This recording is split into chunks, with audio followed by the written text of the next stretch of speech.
What's good, back Fleming?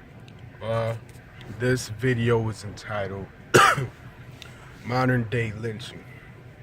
I call this video Modern Day Lynching because uh, looking at all the police shootings going on and all our black family being killed out here in the streets and being put on video for everyone to see and share is what I like to call lynching, because we all know at the end of the day most of this stuff goes around in a cycle.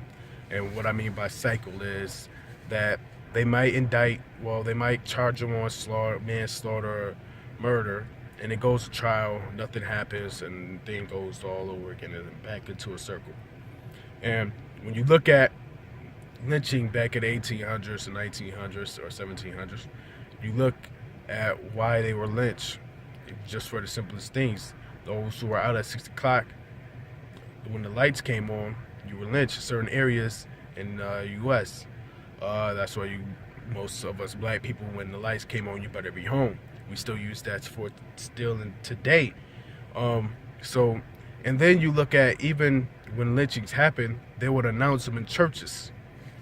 They would give out flyers, pass out flyers, telling the white people, telling their people that this lynching is occurring at this place, this time, and you will have all these white people, all of them, looking at a black person being hung. He's probably beaten to death, probably beaten half to death. I don't want to speak on it, but just horrible, horrendous things that happen to him. Hands cut off, etc., etc. Now you look at modern day. You look at Aaron Gardner, Mike Brown. We done seen those videos up. Shared, viewed, I don't know how many times. You can look on YouTube and look at the Alton Sterling video and it has 1 million views. Why? I think we need, as black people, to stop looking at these videos. I believe it does something to us psychologically, and it's just not good. Seeing a person get shot and killed for no reason just does something to you. But it also plays another role, which also deals with the Willie Lynch theory. If you ever look that up, I'm not gonna go into that today. I'll share that probably another time. But when you look at the Willie Lynch theory, they would bring a black man, the biggest black man, with a whole lot of testosterone, big black man, bring him half to death in front of all the black children, black women, and basically just torture him. Then they would get 2 horses, separate him by leg to leg, split him till he's split in half. That does something to you psychologically, because as a woman, you're a protector for your child. So you think, I don't want my son being one of these tough, big guys, so I had to nurture him, make sure he's protected in such a way. You do this for this. You don't speak a certain tone, be respectful. And it really takes the man out of man, if you know what I'm saying. And it makes us much more softer. I believe it just hurts us to a very large extent, which makes a lot of us scared to do anything or do any change in this society. And it just stops anything, because when you want to do something, you stop and think about the repercussions about what you're gonna do, because of what might happen to you. You might get arrested. You might never come back home. You might get shot that same day.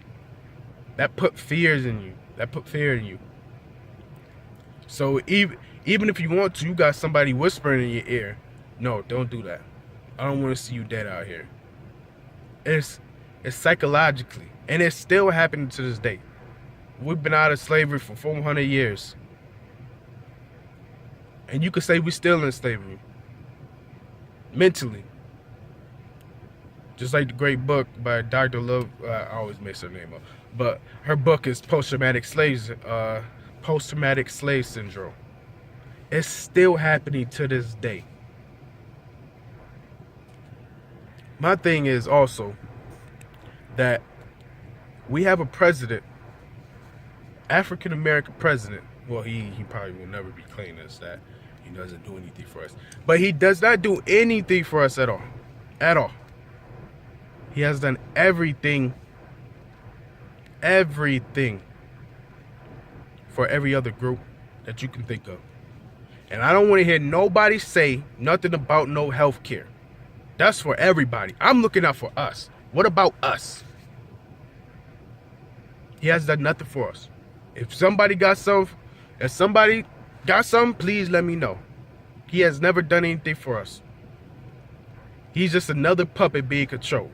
He's the puppet controlling us. Well, he's not. He threw us out. He's the puppet controlling everybody else, and there's one more puppet above him, controlling him.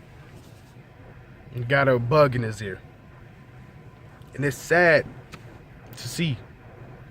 But I think what we need to do is we need to get together, people who are conscious or revolutionaries or just want to do something for the community, get together, have a meeting, get to where we could build up us as black people and start getting our resources together, because this is looking like more and more like martial law is going to be coming into place.